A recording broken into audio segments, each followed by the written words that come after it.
انسان کی قدر اس کی دولت سے نہیں اس کے یقین سے ہوتی ہے، اور اس لڑکے کا یقین بہت مضبوط ہے۔ یہ سن کر گاؤں کے لوگ خاموش ہو گئے۔ رات ہونے لگی، تیز بارش شروع ہو گئی، چھت سے پانی ٹپکنے لگا۔ علی اپنی ماں کے پاس بیٹھا تھا اور مسلسل دعا کر رہا تھا، یا اللہ میں نے کسی کا برا نہیں چاہا، میری ماں کو شفا دے۔ بارش اور تیز ہو گئی، آسمان پر بجلی چمکی، اور اسی وقت دروازے پر زور سے دستک ہوئی۔ علی نے دروازہ کھولا تو باہر شہزادی کا خادم اور ایک بوڑھا حکیم کھڑے تھے۔ حکیم نے اندر آ کر علی کی ماں کا معائنہ کیا، کچھ دیر خاموش رہا، پھر بولا، بیماری خطرناک ہے، مگر اگر دوا فوراً مل جائے تو بچ سکتی ہے۔ علی کی سانس رک گئی۔ دوا کتنی مہنگی ہے؟ حکیم میں رقم بتائی جو علی کے تصور سے بھی زیادہ تھی۔ علی نے آسمان کی طرف دیکھا، خاموش ہو گیا۔ اسی وقت شہزادی نے اپنی تھیلی نکالی، سونے کے سکے حکیم کے ہاتھ میں رکھ دیے۔ قاسم یہ دیکھ کر غصے سے کانپنے لگا، اس کے دل میں حسد کی آگ بھڑک اٹھی، مگر کسی کو اندازہ نہیں تھا کہ قاسم اب ایک خطرناک منصوبہ بنانے والا ہے جو علی کی زندگی بدل دے گا۔ بارش تھم چکی تھی، مگر رات ابھی گہری تھی۔ حکیم دوا دے کر جا چکا تھا۔ علی کی ماں کی حالت آہستہ آہستہ بہتر ہونے لگی تھی۔ علی کی آنکھوں میں خوشی کے آنسو تھے۔ وہ بار بار آسمان کی طرف دیکھ کر کہہ رہا تھا، یا اللہ تیرا شکر ہے، تو نے میری مدد سن لی۔ شہزادی زینب خاموشی سے یہ منظر دیکھ رہی تھی۔ اس کے دل میں عجیب سا سکون تھا۔ اسے محسوس ہو رہا تھا کہ اسے غریب کاریگر کا اللہ پر یقین واقعی سچا ہے۔ مگر جھونپڑی کے باہر کھڑا قاسم حسد کی آگ میں جل رہا تھا۔ وہ دانت پیس رہا تھا اور پھر بولا، اگر یہ لڑکا اسی طرح کامیاب ہو گیا تو گاؤں میں میری کوئی عزت نہیں رہے گی۔ مجھے کچھ کرنا ہوگا۔ رات کے اندھیرے میں قاسم چپکے سے گاؤں کے سردار کے گھر گیا۔ اس نے چھوٹا الزام لگایا، سردار صاحب، وہ لڑکا علی شہزادی کو دھوکہ دے رہا ہے، اس نے جادو کیا ہے، اسی لیے شہزادی اس کی مدد کر رہی ہے۔ سردار حیران رہ گیا، کیا تم سچ کہہ رہے ہو؟ قاسم نے جھوٹ بولتے ہوئے کہا، میں نے اپنی آنکھوں سے دیکھا ہے، اس کے پاس کوئی جادوئی تعویذ ہے۔ سردار نے فوراً سپاہیوں کو حکم دیا، صبح ہوتے ہی علی کو دربار میں پیش کیا جائے۔ ادھر علی اپنی ماں کے پاس بیٹھا تھا۔ اس کی ماں نے کمزور آواز میں کہا، بیٹا، مجھے لگتا ہے اللہ نے ہمیں آزمایا ہے، مگر اب آسانی آنے والی ہے۔ علی مسکرایا، امی، مجھے ہمیشہ اللہ پر یقین رہا ہے، وہ کبھی ہمیں اکیلا نہیں چھوڑے گا۔ صبح ہوئی تو گاؤں میں شور مچ گیا۔ سپاہی علی کے جھونپڑی کی طرف آ رہے تھے۔ لوگ حیرت سے دیکھنے لگے۔ سپاہیوں نے آتے ہی کہا، علی، تمہیں سردار نے بلایا ہے۔ علی گھبرا گیا، میں نے کیا کیا ہے؟ سپاہی نے سخت لہجے میں کہا، تم پر جادوگری کا الزام ہے۔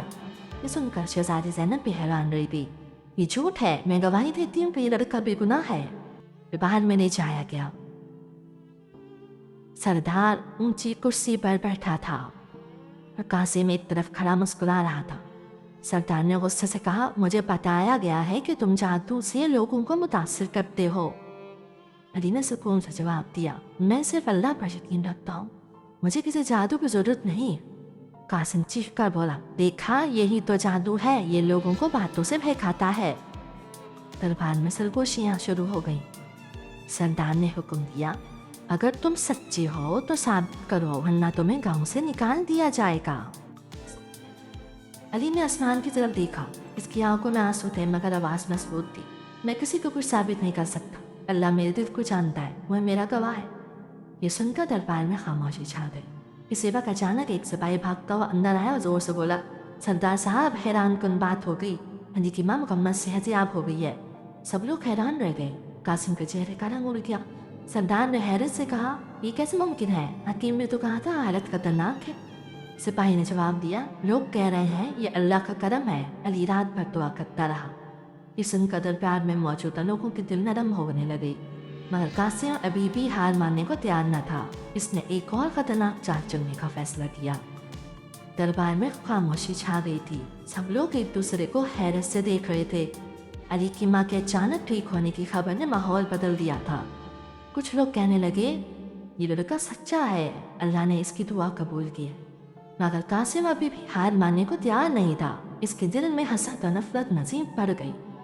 اس نے سوچا، اگر آج علی بچ گیا تو کل وہ سب کا محبوب بن جائے گا۔ قاسم نے آگے بڑھ کر کہا، سردار صاحب، یہ سب دکھاوا ہے، اگر یہ سچا ہے نا تو اسے ایک اور آزمائش دی جائے۔ سردار نے پوچھا، کیسی آزمائش؟ قاسم نے چالاکی سے کہا، پہاڑ کے اس پار ایک خشک کنواں ہے، برسوں سے اس میں پانی نہیں آیا، اگر یہ اللہ والا ہے تو دعا کر کے وہ پانی نکال دی۔ لوگوں نے حیرت سے اس ایک دوسرے کو دیکھا، وہ کنواں واقعی برسوں سے خشک تھا۔ سردار نے علی کی طرف دیکھا، کیا تم یہ آزمائش قبول کرتے ہو؟ علی نے کچھ لمحے خاموش رہ کر آسمان کی طرف دیکھا، پھر آہستہ سے بولا، میں کوئی معجزہ دکھانے والا نہیں، مگر اگر یہ اللہ کی پالیسی ہوئی تو وہ ضرور مدد کرے گا۔ شہزادی زینب فوراً بولی، یہ ظلم ہے، کسی کے ایمان کو امتحان نہ بناؤ۔ مگر قاسم نے کہا، اگر یہ سچا ہے تو ڈر کیوں رہا ہے؟ آخرکار سب لوگ اس خشک کنویں کی طرف روانہ ہوئے۔ کنواں گاؤں سے دور پہاڑ کے کنارے تھا، زمین پھٹی ہوئی تھی اور گرد و غبار اڑ رہا تھا۔ لوگ حلقہ بنا کر کھڑے ہو گئے۔ علی کنویں کے پاس جا کر کھڑا ہو گیا، اس کے دل میں خوف تھا مگر یقین بھی تھا۔ قاسم نے کہا، اگر یہ سچا ہے تو ڈر کیوں رہا ہے؟ آخرکار سب لوگ اس خشک کنویں کی طرف روانہ ہوئے۔ کنواں گاؤں سے دور پہاڑ کے کنارے تھا، زمین پھٹی ہوئی تھی اور گرد و غبار اڑ رہا تھا۔ لوگ حلقہ بنا کر کھڑے ہو گئے۔ علی کنویں کے پاس جا کر کھڑا ہو گیا، اس کے دل میں خوف تھا مگر یقین بھی تھا۔ اس نے آنکھیں بند کی اور ہاتھ اٹھا دی، یا اللہ میں کمزور ہوں، میں کچھ نہیں کر سکتا، مگر تو ہر چیز پر قادر ہے، اگر اس میں بھلائی ہے تو بانی عطا فرما دے۔ چند لمحے خاموشی رہی، اچانک تیز ہوا چلنے لگی، بادل جمع ہونے لگے، لوگ گھبرا کر ادھر ادھر دیکھنے لگے۔ زمین ہلکی سی لرزنے لگی اور پھر کنویں کے اندر سے پانی کی ہلکی سی آواز آئی۔ لوگ حیران رہ گئے، پانی آہستہ آہستہ اوپر آنے لگا، پھر اچانک کنواں پانی سے بھر گیا۔ سب لوگ دنگ رہ گئے، سبحان اللہ، یہ کیسے ہوا؟ یہ تو برسوں سے خشک تھا۔ سردار خود حیرت سے کنویں کو دیکھ رہا تھا، شہزادی کی آنکھوں میں خوشی کے آنسو آ گئے۔ قاسم کا چہرہ سفید پڑ گیا، اس کے ہاتھ کانپنے لگے۔ اسی وقت ایک بوڑھا شخص آگے بڑھا اور بولا، یہ لڑکا سچا ہے، اللہ نے اس کے یقین کو قبول کیا ہے۔ سردار نے فوراً اعلان کیا، آج سے علی بے گناہ ہے اور جو اس پر جھوٹا الزام لگائے گا اسے سزا دی جائے گی۔ قاسم گھبرا گیا، اس کے قدم پیچھے ہٹنے لگے، مگر ابھی اصل حقیقت سامنے آنا باقی تھی، کیونکہ ایک سپاہی نے اچانک کہا، سردار صاحب، ہمیں قاسم کے گھر سے کچھ عجیب چیزیں ملی ہیں، جھوٹے تعویذ اور لوگوں کے ڈرانے کے لیے سامان۔ سب لوگ حیران رہ گئے۔ قاسم کے چہرے سے پسینہ بہنے لگا اور وہ زمین پر گر گیا۔ قاسم کے ہاتھ کانپ رہے تھے۔ سپاہیوں نے اس کے گھر سے ملنے والے جھوٹے تعویذ سے دھوکے کا سامان سردار کے سامنے رکھ دیا۔ گاؤں کے لوگ حیران رہ گئے۔ سردار نے غصے سے کہا، تو یہ سب تمہاری سازش تھی، تم نے ایک بے گناہ پر جھوٹا الزام لگایا۔ قاسم زمین پر گر کر رونے لگا، مجھے معاف کر دے، میں حسد میں اندھا ہو گیا تھا، میں نہیں چاہتا تھا کہ علی کامیاب ہو جائے۔ علی خاموشی سے یہ سب دیکھ رہا تھا، اس کے دل میں غصہ نہیں تھا۔ وہ آہستہ سے آگے بڑھا اور بولا، سردار صاحب، اسے معاف کر دیں، اس نے غلطی کی ہے، مگر اللہ معاف کرنے والوں کو پسند کرتا ہے۔ یہ سن کر سب لوگ حیران رہ گئے۔ شہزادی زینب نے مسکرا کر کہا، دیکھا، یہی وہ دل ہے جو اللہ کو پسند ہے، نہ غرور نہ بدلہ، صرف صبر اور معافی۔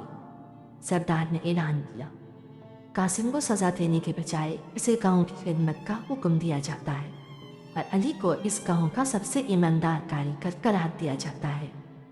لوگ خوشی سے نعرے لگانے لگے۔ اسی وقت شہزادی زینب علی کے پاس آئی اور بولی، علی، تم نے اپنی سچائی اور یقین سے سب کے دل جیت لیے ہیں، میں چاہتی ہوں کہ تم محل میں آ کر شاہی کاریگر بن جاؤ۔ علی نے حیرت سے کہا، میں محل میں؟ شہزادی نے مسکرا کر کہا، ہاں، کیونکہ تمہاری محنت اور ایمان دونوں قیمتی ہیں۔ علی نے کچھ لمحے سوچا، پھر بولا، اگر میں محل جاؤں تو کیا میں اپنے گاؤں والوں کی مدد کر سکوں گا؟ شہزادی نے کہا، یہی تو میں چاہتی ہوں، تم اپنی کمائی سے اس گاؤں کو بدل سکتے ہو۔ علی کی آنکھوں میں خوشی آ گئی، پھر میں تیار ہوں، مگر شرط یہ ہے کہ میں اپنی ماں کے ساتھ ہی رہوں گا۔ شہزادی نے کہا، تمہاری ماں محل میں عزت کے ساتھ رہیں گی۔ چند دنوں بعد علی محل پہنچ گیا۔ اس نے خوبصورت لکڑی کے کام سے سب کو حیران کر دیا۔ اس کی شہرت دور دور تک پھیل گئی۔ وہ اپنی کمائی کا زیادہ حصہ گاؤں کے غریبوں میں بانٹ دیتا۔